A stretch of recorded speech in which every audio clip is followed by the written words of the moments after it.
Hello guys, how's it going? Well, traffic was kind of normal for Monday for the so-called doomsday. Today, the Aussie government said, a ban on or advised against crowds and events more than 500 people in number. This is okay, I gotta show you this plant. It's a happy tree that's flowering. I have not seen one flower at all ever. With bees. I'm happy about bees.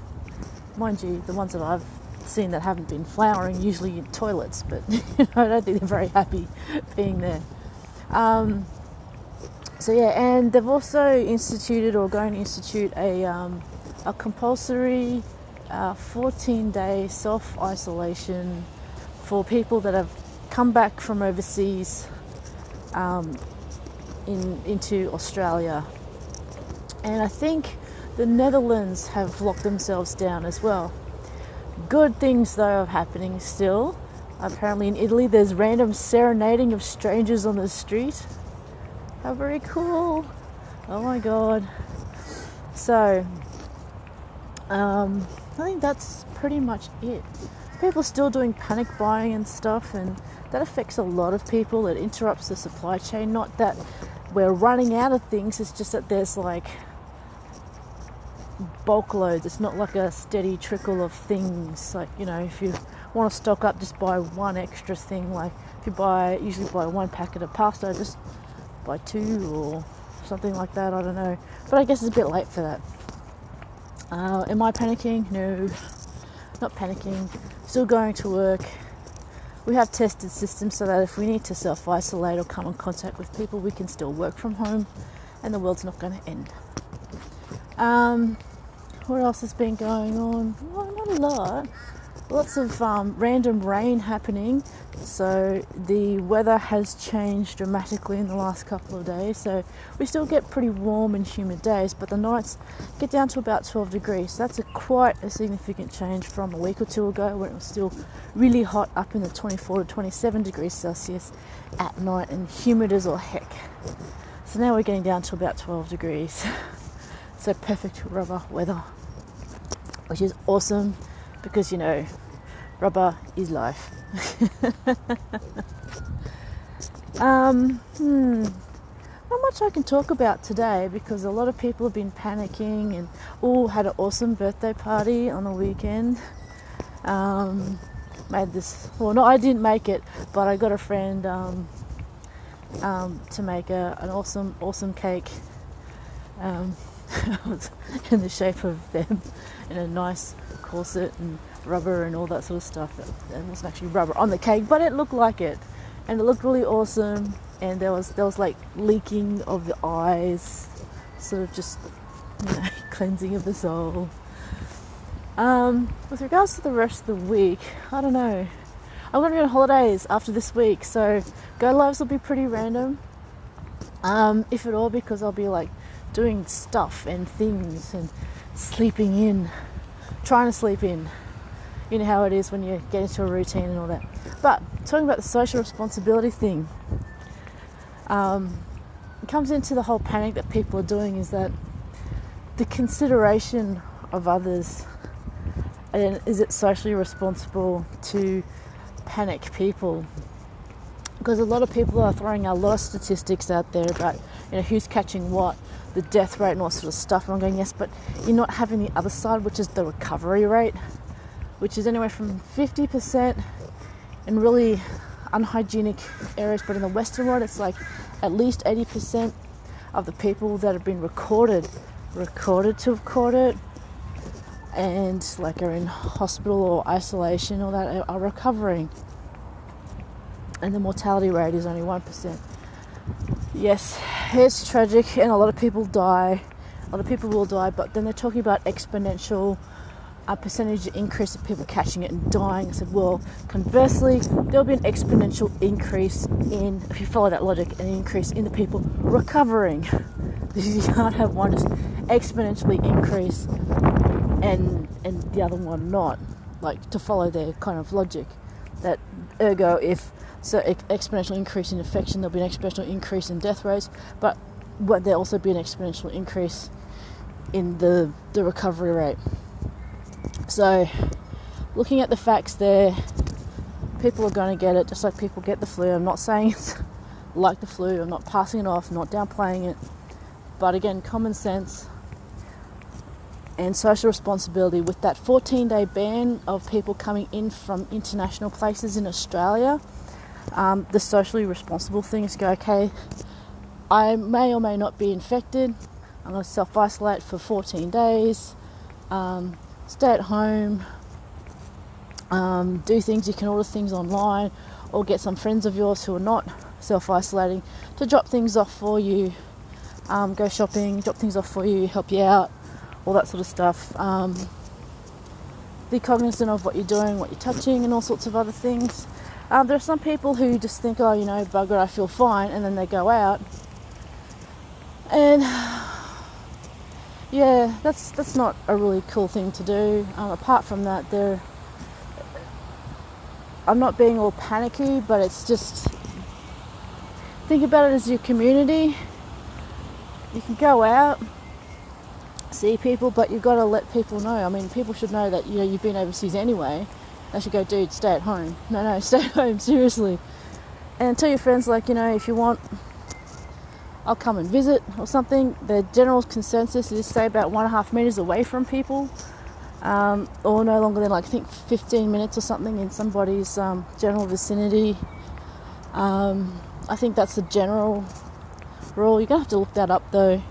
Definitely refer to your authorities, the actual proper websites. Like in America, it's the CDC.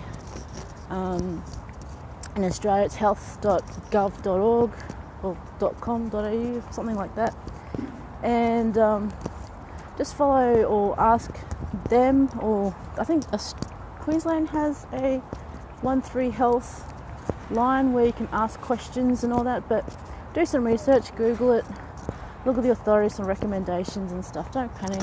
Be socially responsible. Don't just pass it off as anything, because there are some people that are immunocompromised, and while they might not look it, they could just look like everyday people like you and me. They do have things going on that you can't see. That's that whole, you know, people who are really affected try and get on with life and not let it affect the whole life, but they do have to make allowances.